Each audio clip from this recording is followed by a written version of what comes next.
Everyone, good morning. Welcome back to my channel Jhumadi. আবার চলে আসলাম new আর একটা ব্লগ নিয়ে। আজ আমাদের ঘরে সবাই তাড়াতাড়ি করে উঠে গেছে, মায়ও কাজে লেগে গেছে, আমিও লেগে গেছি। তো তেমনভাবে ব্লগ কিছু তোমাদের সাথে শেয়ার করিনি। তো এখন বাজে 10:30। তো সব কাজকর্ম ধোয়া পাকলা এগুলো সব হয়ে গেছে। মা ঘর ক্লিন করে নিয়েছে, আমি রান্নাঘরটা ক্লিন করে নিয়েছি। তারপর স্নান করে আসলাম। স্নান করে এসে অল্প একটু টাইম রোদ্রে বসে আছিলাম চুলগুলো শুকানোর জন্য। তো ভাবলাম একটু সাজগুজ করে নিই, এখন অনেক কাজ আছে, তো তোমাদের সাথে অল্প অল্প করে শেয়ার করব। তো কাজ আমাদের ঘরে এত আজ হলো কীর্তন দেবে। তো তোমরা তো সবাই জানো অযোধ্যাতে রাম মন্দির বানিয়েছে, তো এটা তো অনেক খুশির খবর। তো কাল সোমবার দিন সবাই ঘরে দেওয়ালির মতো আলো করবে, রঙিন করে তুলবে সাজিয়ে। তো ভাবলাম অনেক দিন ধরে আমাদের ঘরে কীর্তন দেওয়া হয় না, তার মাঝে 3-4 দিন ধরে লাগাতার ফ্যাসা আমাদের বাড়িতে। আজ সকালবেলাও এসেছে, আজ সকাল থেকে অনেক কুয়াশা পড়ছিল, তো সকালবেলাও এসেছে। তো তখন আর ভিডিও করিনি, রাস্তা দিয়ে যাচ্ছিলো।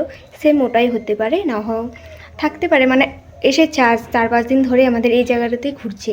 তো এসেছে কারণ হলো আমার বাবা যখন থেকে আমি দেখছি রামের আরেকটা ঝান্ডা এনেছে, রামের ঝান্ডা এনেছে, আরেকটা হলো হনুমান ঠাকুরের। তো দুটো ঝান্ডা এনেছে, দু জায়গায় লাগিয়ে রেখেছে, একটা বারান্দাতে একটা রাস্তায়। তো তখন থেকেই কিন্তু আছে, আগের দিন দুপুরবেলা লাগিয়েছে। তো হ্যাঁ, সন্ধ্যার সময়ই এসেছে, তো আমি দেখিনি, ভাইয়েরা দেখেছিল। পরদিন আবার সকালবেলা তোমাদের সাথে তো ব্লগে শেয়ার করলামই। তো ভাবলাম বাড়িতে ফ্যাঁচা আসে, তো লক্ষ্মী ফ্যাঁচা হলেও তো সবাই ভাবে যে ফ্যাঁচা নাকি শুভ না।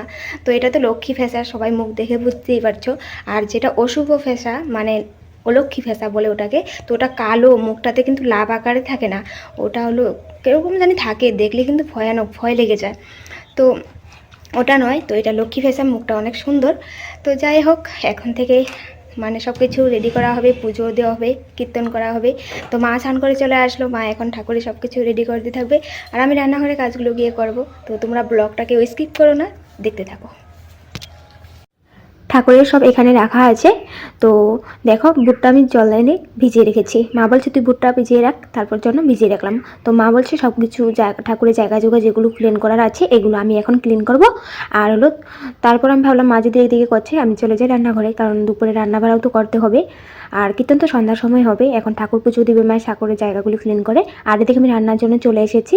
ভাই আবার সব মানে বাজার করে এনেছে, তো খিচুড়ি বানানো হবে, ডালগুলো এনেছে, তো ডালটা ভিজাতে হবে। আর সবজিগুলো গুছিয়ে রাখলাম।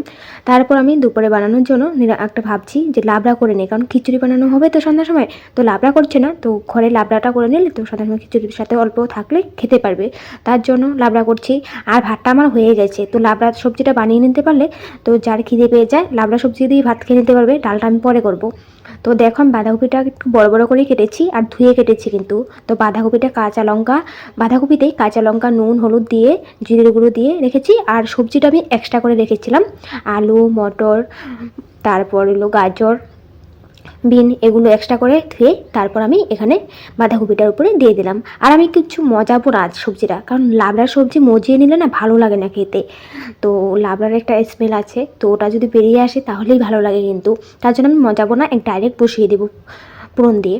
তো আমি বেগুনটা কিন্তু এখন দিলাম না, বেগুনটা আমি এক্সট্রা করে রেখে দিয়েছি, কারণ বেগুনটা যদি এখন একসাথে দিয়ে দিই না, বেগুনটা একদম পাওয়াই যাবে না, মিশে যাবে। তো আমি কড়াই গরম হয়ে যাওয়ার পর একটু সরষা তেল দিয়ে দিচ্ছি, ফোড়ন দিয়ে তারপর সব কিছু তো সবজিতে দেওয়াই আছে, নুন, হলুদ, জিরের গুঁড়ো, কাঁচা লঙ্কা, তার জন্য আমি তেলে দিব শুকনো লঙ্কা, তেজপাতা, আর হলো পাঁচফোড়ন।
আমি ভেবেছিলাম বেগুনটা একটু পরে দেব, পরে ভাবলাম বেগুনের থেকে তো জল বেরোবে, তো এখনই দিয়ে দিই। তো উপরে দিয়ে দিয়েছি, নাড়াচাড়া করি নাই, ঢেকে দেবো এখন।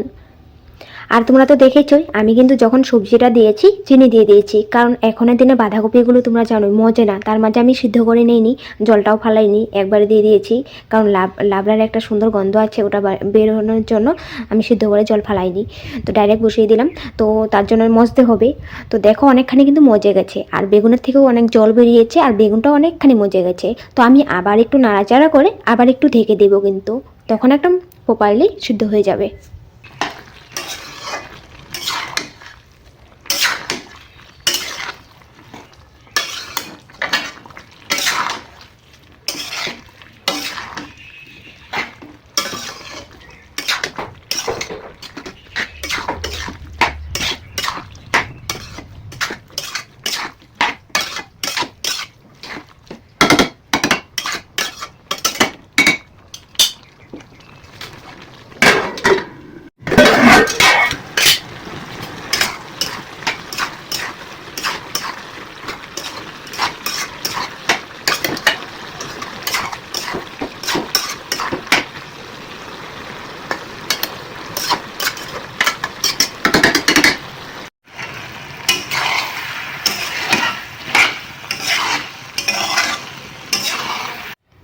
দেখো সবাই, আমার লাবড়া সবজিটা কতখানি মজে গেছে, আর অনেক সুন্দরভাবে হয়ে গেছে, আর অনেক সুন্দর কিন্তু একটা গন্ধ বেরিয়েছে।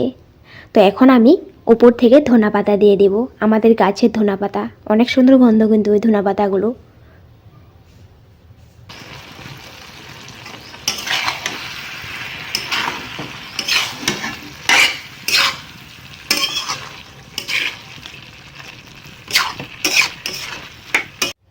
আমার লাবড়া সবজিটা হয়ে গেছে, তো এখন আমি নামিয়ে নেব।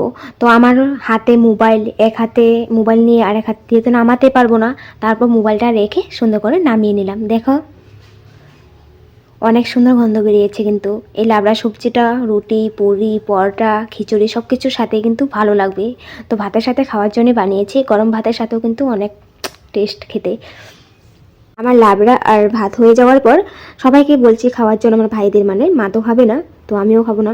তো বলছে যে এখন খাবে না, হলো কম। তো ভাবলাম যে থাক, ওখানে খাবে না যদি, ডালটা আমি পরে করি, এখন আমি সব কিছু রেডি করে নিই, সবজিগুলো। তো খিচুড়ির জন্য কিন্তু আমি আলু আর হলো গাজর কেটেছি, নিচে আছে দেখাতে ভুলে গেছি, মিস্টেক হয়ে গেছে, যাই হোক। তারপর আমি বুটের ডালটা তো আগেই ভিজিয়েছি, তো সব কিছু মানে কাঁচা লঙ্কা, তেজপাতা, শুকনো লঙ্কা, পাঁচ ফোড়ন, তো এগুলো সব রেডি করে নিয়েছি, আদা।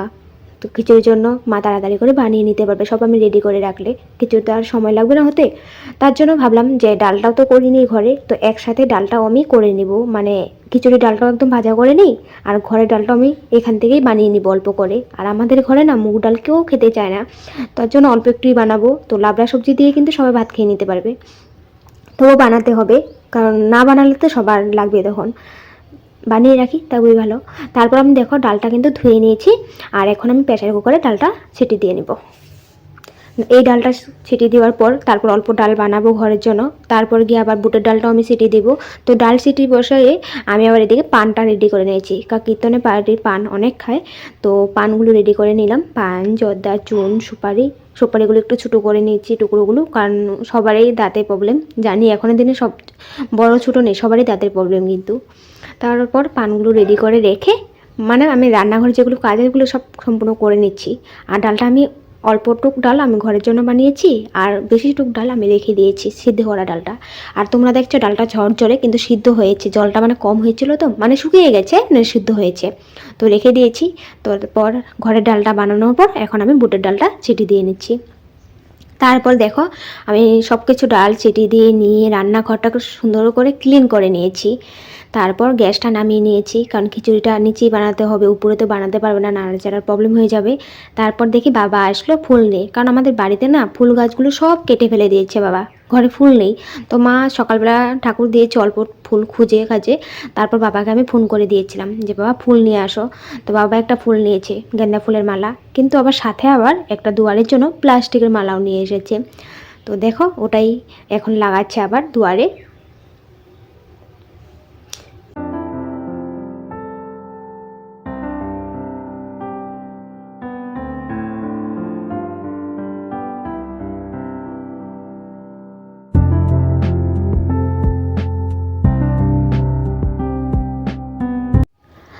তারপর আমি একটু ফ্রেশ হওয়ার জন্য চলে গেছি, আর আমার ফ্রেন্ডও এসেছিলো, কথা বলছিলাম। মায়ের দিকে খিচুড়িটা বসিয়ে দিয়েছিল, তারপর এখন পুরন দিয়ে দিল খিচুড়িটা।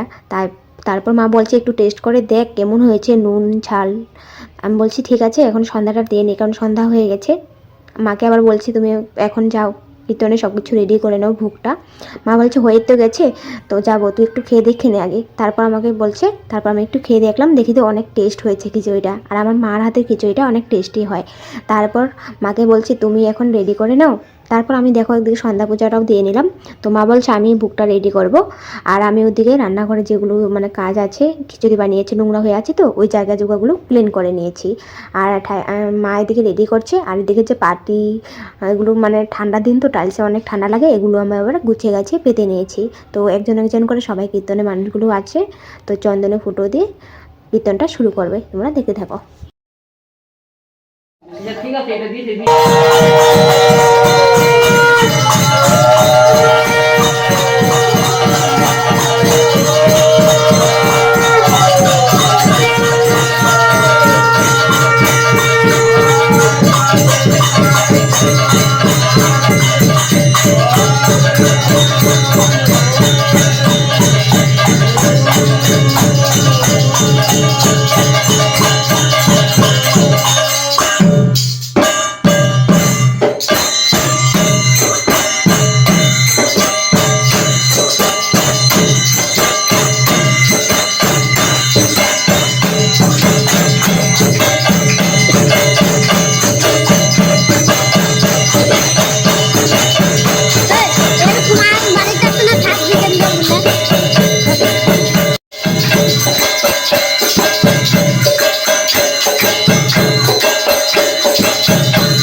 তো যাই হোক, ঘরে কিন্তু একটু কীর্তন হলে মানে ঢোল করতাল কাশি এগুলো বাড়ি পড়লে অনেক ভালো লাগে ঘরটা।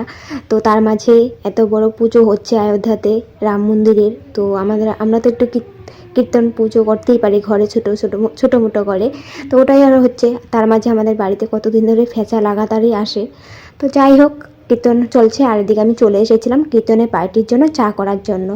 তো চাটা করে নিয়ে যাব, আর বিস্কুট আছে, বিস্কুট দিয়ে দেওয়া হবে চা।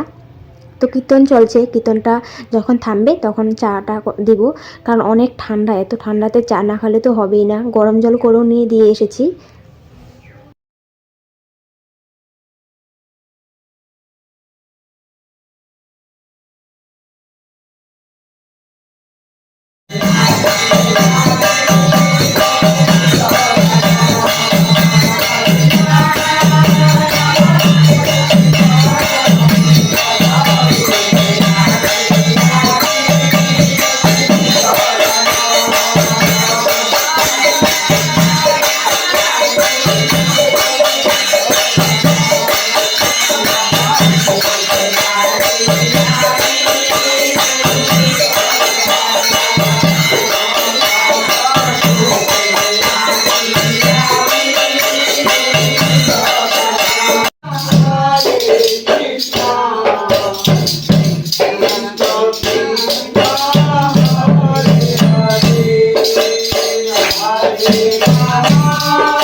राधा रानी की जय सर्व साधु गुरु वैष्णव गोसाई प्रेमानंदे बोल हरि बोल बोल हरि बोल हरि श्री कृष्ण चैतन्य प्रभु नित्यानंद श्री अद्वैत गदाधर श्रीवासादि गौर भक्तवृंद हरे कृष्ण कृष्ण कृष्ण हरे हरे राम राम राम हरे कृष्ण कृष्ण कृष्ण हरे राम राम राम हरे कृष्ण कृष्ण कृष्ण हरे राम राम राम हरे हरे।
কীর্তন শেষ হয়ে যাওয়ার পর দুবার করে ধ্বনি দিয়েছে, একবার কীর্তন শেষ হওয়ার ধ্বনি, একবার আশীর্বাদের ধ্বনি দিয়েছিল। তারপর ভোগ প্রসাদ বিতরণ করে তারপর খিচুড়ি প্রসাদ আবার দেওয়া হলো। আর হলো সবার পলিথিনগুলো সামনেই দেখছো, কারণ সবাই মানে খাওয়া দাওয়া করার পর তাদের প্রসাদ অল্প অল্প করে নিয়ে যাবে, কারণ ঠান্ডার দিনে দেখবে খিচুড়ি প্রসাদ খেতে কিন্তু অনেক ভালো লাগে গরম গরম। তারপর আমাদের ঘরের পাশেও দু তিন ঘর আছে, তারা আসেনি, তো তাদেরও যদি কিছু করে ঘরে তারা প্রসাদ দিয়ে যায়। তার জন্য আমরাও ঘরে যখনই কিছু করি তাদেরকে আমরা প্রসাদ দিয়ে আসি। তারপর মাকে বলছি তুমি বাসনপত্র নিয়ে আসো, আমি সব কিছু দিয়ে প্রসাদগুলো বেড়ে দিই, তুমি গিয়ে দিয়ে আসো তাড়াতাড়ি করে, তারপর বেশি রাত্রি হয়ে যাবে। আর এদিকে আমি ভাইকেও দিয়ে দিয়েছি, ভাইকে সবার সাথে বসতে বলেছিলাম কিন্তু জায়গা ছিল না, কম ছিল। তারপর এখন ভাই একাই বসেছে, সবাই চলে গেছে কিন্তু। আর তারপর ভাবলাম যে জায়গাগুলো পরে ক্লিন করব, সবাইকে আগে প্রসাদটা দিয়ে আসি। আর আমার বাবা আর আমার মেজো ভাই কারখানা ঘরে কাজ করছে, তাদের জন্য প্রসাদটা বেড়ে নিই, আর মাও তো প্রসাদ এখনও পর্যন্ত নেয়নি। তারপর আমরা সবাই প্রসাদটা একসাথেই নিয়ে মানে গ্রহণ করে নেব। তারপর মা একজন একজন করে আবার প্রসাদটা দিতে যাচ্ছে। সবাইকে কমপ্লিটভাবে প্রসাদ দেওয়ার পর মা আমি বসলাম প্রসাদ নেওয়ার জন্য। তারপর মা আমি সুন্দর করে বসে, আর আমি দুপুরে যে লাবড়া বানিয়েছিলাম তো ছিল, তো খিচুড়ির সাথে এত টেস্ট লাগছিলো খেতে, অনেক টেস্ট লাগছিলো, মাকে বলছিলাম। আর বুট থাকলে তো প্রসাদের তো ভালোই লাগে খিচুড়ির সাথে খেতে গরম গরম। তারপর মা আমি বসে খেয়ে নিলাম, আর জায়গাগুলো পরে আমি ক্লিন করে নিলাম। তারপর আমার ব্লগটা আজ এখানে রাখছি। তোমাদের যদি আমার এই ব্লগটা ভালো লেগে থাকে লাইক শেয়ার করে দিও। আবার আসবো নেক্সট ব্লগে। Bye bye.